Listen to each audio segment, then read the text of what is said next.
નમસ્કાર મિત્રો, પ્રો ગુજરાતી ચેનલમાં હું તમારું સ્વાગત કરું છું. નમસ્કાર મિત્રો, આજે આપણે વાત કરવા જઈ રહ્યા છીએ એવા ઉદ્યોગપતિની જેમણે ભારતના બજારની શકલ બદલી નાખી.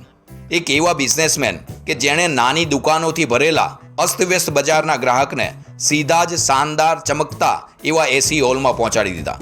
નામ છે કિશોર બિયાણી, ફ્યુચર ગ્રુપ અને બિગ બજારના સંસ્થાપક. મિત્રો, આજનો ટોપિક ખૂબ જ રોમાંચક થવાનો છે, તો આ રોમાંચનો અનુભવ લેતા પહેલાં ઝડપથી અમારી ચેનલને સબસ્ક્રાઇબ કરવાનું ભૂલશો નહીં.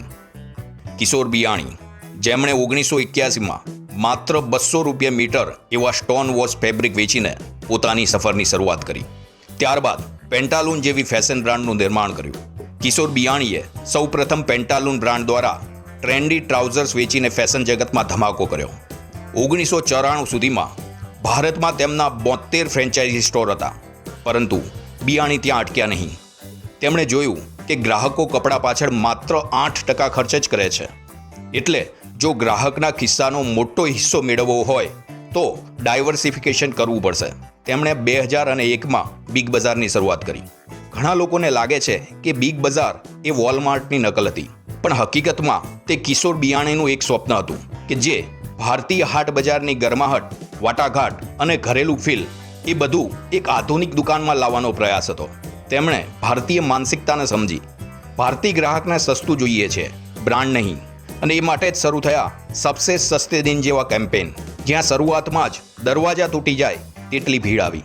તેમણે સ્ટોરનો સ્ટાફ સાદા કપડામાં રાખ્યો અને સેલ્સમેનને તો ટાઈ પહેરવાની પણ ના પાડી દીધી, જેથી મધ્યમ વર્ગનો ગ્રાહક ખચકાય નહીં. તેમની બલ્કમાં ખરીદી અને સપ્લાયર્સ પાસેથી મળતા ભારે ડિસ્કાઉન્ટના મંત્રને કારણે બિગ બજાર અન્ય દુકાનોની ખરીદ કિંમતે ગ્રાહકોને માલ વેચી શકતું હતું. આ કારણે ગ્રાહકોને વિશ્વાસ બેઠો કે આનાથી સસ્તું અને સારું બીજે ક્યાંય નહીં મળે. 2001માં કોલકાતામાં પ્રથમ બિગ બજાર ખુલ્યું અને એ જ દિવસે દુકાનનો દરવાજો તોડી નાખે એટલી ભીડ આવી. માત્ર 22 દિવસમાં 2 સ્ટોર, 1 વર્ષમાં 50 અને થોડા જ સમયમાં 120 શહેરોમાં 300થી વધુ બિગ બજાર સ્ટોર ખોલ્યા. તમને જાણીને નવાઈ લાગશે કે ભારતના 1/4 લોકો તેમની દુકાનમાંથી ખરીદી કરતા હતા. 2006 સુધીમાં તેમની ફ્યુચર ગ્રુપ કંપની ભારતીય કોર્પોરેટ જગતનું એક પાવર હાઉસ બની ગઈ. પરંતુ સમય ક્યારેય એક જેવો રહેતો નથી. બિયાણીની એક વિચારધારા કે હું દરેક એવા ધંધામાં પ્રવેશીશ જ્યાં ગ્રાહક સાથે સીધો વ્યવહાર હોય, તે જ તેમના વિનાશનું કારણ બન્યું. તેઓ કપડાં, કરિયાણાથી લઈને વીમો, રિટેલ એસ્ટેટ અને ત્યાં સુધી કે ચા સમોસાના કિયોસ્ક સુધી અનેક ધંધામાં વિસ્તરી ગયા. આ વિસ્તરણ માટે તેમણે હજારો કરોડોનું દેવું કર્યું. તેમની ગણતરી હતી કે મજબૂત વેચાણના આધારે તેઓ દેવું સંભાળી લેશે. પરંતુ 2008ના ગ્લોબલ ફાઇનાન્શિયલ ક્રાઇસિસના કારણે તેમનું વેચાણ ક્રેશ થયું અને આ દેવું તેમના માથે પડ્યું. આર્થિક મજબૂરીમાં તેમને પોતાના દિલની નજીક રહેલી એવી પેન્ટાલૂન્સ બ્રાન્ડ 1600 કરોડમાં વેચી દેવી પડી. તેમની સૌથી મોટી ભૂલ એ હતી કે તેમણે કોઈપણ એક બિઝનેસને મોટા પાયે નફાકારક બનાવ્યા વિના જ બીજા ધંધામાં આક્રમક રીતે વિસ્તરણ કર્યું અને તેમણે કટોકટીનો સામનો કરવા માટે પૂરતા કેશ રિઝર્વ પણ નહોતા રાખ્યા. કિશોર બિયાણીએ પેન્ટાલૂન્સ વેચીને મળેલી રકમથી સમસ્યા હલ થવાની આશા રાખી, પણ ત્યારે જ વાર્તામાં 2 એવા મોટા હરીફોનો પ્રવેશ થયો જે બિગ બજાર માટે ઘાતક સાબિત થયો: એમેઝોન અને ફ્લિપકાર્ટ. ઓનલાઈન શોપિંગના આ જાયન્ટ સામે ટકવા માટે બિગ બજારે બિગ બજાર ડાયરેક્ટ લોન્ચ કર્યું કે જેમાં ગ્રાહકો ટોલ ફ્રી નંબર પર ફોન કરીને બિગ બજારના ઉત્પાદનનો ઓર્ડર કરી શકતા હતા અને ઓર્ડર કર્યા પછી સામાન ઘર સુધી પહોંચાડવામાં આવતો હતો. પરંતુ તે ટેકનિકલ ખામીઓ અને નબળી ગુણવત્તાના કારણે નિષ્ફળ ગયું. તેમની નિષ્ફળતાનું સૌથી મોટું કારણ એ હતું કે બિગ બજારે પોતાના સ્ટોર્સમાં ખૂબ જ નબળી ગુણવત્તાવાળા એવા પોતાના બ્રાન્ડના પ્રોડક્ટ્સ મૂકી દીધા હતા, જેને ગ્રાહકોએ એકવાર તો ડિસ્કાઉન્ટના કારણે ખરીદ્યા, પણ ગુણવત્તાના અભાવે રિપીટ પરચેસ ન થઈ. આ બધી જ ભૂલોના કારણે બિગ બજાર 2019માં 12,800 કરોડના દેવામાં ઘૂસી ગયું. છતાં પણ ફ્યુચર ગ્રુપ જેમ તેમ કરીને ટકી રહ્યું હતું. ત્યારે 2020માં COVID-19 આવ્યું. દેશવ્યાપી લોકડાઉનમાં બિગ બજારના તમામ સ્ટોર રાતોરાત બંધ થઈ ગયા. રેવન્યુ ક્રેશ થયું, પણ કર્મચારીઓના પગાર, સ્ટોરનું ભાડું અને લોનના હપ્તા ચૂકવવાના બાકી રહ્યા. ભાડું ન ચૂકવી શકતા એક પછી એક સ્ટોર્સના લોકેશન તેમના હાથમાંથી સરકી ગયા અને આખરે 47,000 કરોડનો વાર્ષિક ટર્નઓવર ધરાવતી આ કંપનીનું સામ્રાજ્ય તૂટી પડ્યું. આજે બિગ બજારની જગ્યાએ રિલાયન્સ જેવી કંપનીઓએ 800થી વધુ સ્થળો પર પોતાના સ્ટોર્સ ખોલી દીધા છે. કિશોર બિયાણીએ ભારતીય રિટેલ ઉદ્યોગમાં ક્રાંતિ લાવી, પરંતુ આંધાધૂંધ દેવું અને ફોકસ ગુમાવવાના કારણે તેમનો વ્યાપાર રેતીના મહેલની જેમ ધરાશાયી થઈ ગયો. મિત્રો, હજુ આ વાતનો અંત નથી આવ્યો. વાત હજુ વધારે રસપ્રદ થાય જ્યારે રિલાયન્સ પોતાની શિયાળ જેવી ચતુરાઈથી એમેઝોનના મોઢાનો કોળિયો છીનવી લે છે. ખૂબ જ રસપ્રદ ઘટના છે. તો આગળ વધતા પહેલા એકવાર અમારી ચેનલને સબસ્ક્રાઇબ જરૂર કરી લેશો. વર્ષ 2020માં જ્યારે બિગ બજાર એટલે કે ફ્યુચર રિટેલ ગ્રુપ લગભગ દેવાળિયા થવાની કગાર પર હતું, એ જ સમયે મુકેશ અંબાણીની રિલાયન્સ રિટેલને આ તક એ સોનાની તક લાગી અને તેમણે 24,000 કરોડમાં ફ્યુચર રિટેલ ગ્રુપ ખરીદવાની ઓફર કરી. ડીલ લગભગ ફાઇનલ જ થવાની હતી કે અચાનક જ તેમાં એક અણધાર્યા વિલનનો પ્રવેશ થયો અને એ વિલન એટલે એમેઝોન. એમેઝોને હુકમનો એક્કો નાખીને બાજી પલટી નાખી.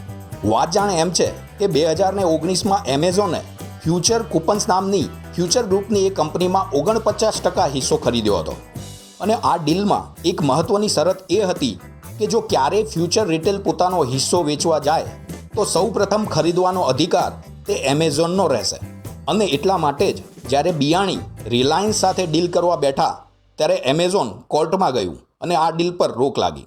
આ વિવાદ માત્ર ડીલનો નહોતો, આ તો એક ટાઇટન વોર હતી, એમેઝોન વર્સિસ રિલાયન્સ. આપણે જાણીએ છીએ તેમ ભારત વિશ્વના સૌથી મોટા રિટેલ માર્કેટ્સમાંનું એક છે. બંને જ દિગ્ગજો એમેઝોન અને અંબાણી પોતાના સામ્રાજ્યને અહીં મજબૂત બનાવવા માંગતા હતા અને બિગ બજાર આ યુદ્ધના કિલ્લા જેવું હતું. પરંતુ જ્યારે સીધી આંગળીથી ઘી ન નીકળ્યું ત્યારે રિલાયન્સે આંગળી વાંકી કરી.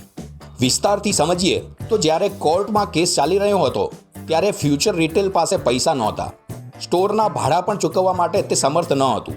એ સમયે રિલાયન્સ રિટેલે એક બુદ્ધિશાળી પગલું લીધું. રિલાયન્સે આ સ્ટોર્સની પ્રોપર્ટી તેના ઓરિજિનલ માલિક પાસેથી સીઝ પર લઈ લીધી અને પછી ફ્યુચર રિટેલ્સ ગ્રુપને તેની સબ લીઝ આપી દીધી. સ્ટોર, સ્ટાફ, બોર્ડ બધું એ જ, પણ હકીકતમાં હવે બિગ બજાર રિલાયન્સનું ભાડુઆત હતું. માર્ચ 2022માં એક દિવસ અચાનક જ રિલાયન્સે જાહેર કર્યું કે ફ્યુચર રિટેલ્સ ભાડું ચૂકવી શક્યું નથી અને એક જ ઝાટકામાં રિલાયન્સે 950 સ્ટોર્સની લીઝ રદ કરી દીધી, જે ફ્યુચર રિટેલ્સની કુલ આવકનો લગભગ 65%થી વધુ હિસ્સેદાર હતા. અને ત્યારબાદ રિલાયન્સે એ જ સ્ટોર્સને ફક્ત નવા નામથી રિલાયન્સ સ્ટોરમાં કન્વર્ટ કરી દીધા, તે જ સ્ટાફ સાથે અને તે જ અંદરથી દેખાવ સાથે. દિવસની શરૂઆતમાં જ હજારો કર્મચારીઓને રિલાયન્સના નવા આઈડી કાર્ડ મળ્યા અને બિગ બજારનું નામ ઇતિહાસ થઈ ગયો. એમેઝોનને આ વાતની ખબર પડી ત્યારે તેને એક ધક્કો લાગ્યો. કોર્ટ કેસ ચાલી રહ્યો હતો, પણ જેના માટે લડાઈ હતી તે કારણનું તો અસ્તિત્વ જ ન રહ્યું અને ભારતની સૌથી મોટી રિટેલ જાયન્ટ્સ કંપની એવા બિગ બજારનો અંત આવ્યો. ક્યારેક ભારતના દરેક મોટા શહેરોમાં એક નામ સૌના મોઢે હતું અને તે હતું બિગ બજાર. પણ આજે એ જ બિગ બજારના બોર્ડ ખસેડીને રિલાયન્સ માર્ટ લખાઈ ગયું. કિશોર બિયાણીની આ વાર્તા એક ફિલ્મ જેવી છે. ઉત્થાન, ઉત્સાહ, સ્વપ્ન અને પછી ભયંકર અંધકાર. કિશોર બિયાણીની બિગ બજાર ફક્ત એક બ્રાન્ડ નહોતી, એક યુગ હતો અને દરેક યુગની જેમ આ યુગ પણ એક દિવસ સમાપ્ત થઈ ગયો. પરંતુ તેની કથા આજે પણ દરેક ઉદ્યોગપતિ માટે સૌથી મોટી બિઝનેસ ક્લાસ છે. જો આ વિડીયો તમને ગમ્યો હોય તો અમારી ચેનલને સબસ્ક્રાઇબ કરવાનું ભૂલશો નહીં. તેને લાઇક અને શેર પણ કરો. Thank you very much.